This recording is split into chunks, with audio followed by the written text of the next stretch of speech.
नमस्कार मित्रांनो, मी सध्या शेंदूरवादा येथील गणपतीच्या मंदिरामध्ये आलेलो आहे आणि खाम नदीच्या तीरावरती हे सुंदर असं गणपतीचं मंदिर आहे। ही विघ्नहर्त्याची छान मूर्ती, गणपती बाप्पा मोरया, मंगल मूर्ती मोरया। हा मंदिर परिसर आहे, बघून घ्या, अगदी प्रसन्न वातावरण इथलचं। एक छोटंसं बारव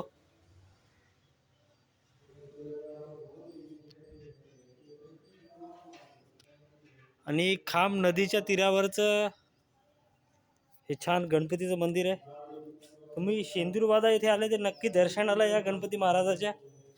गणपती बाप्पा मोरया।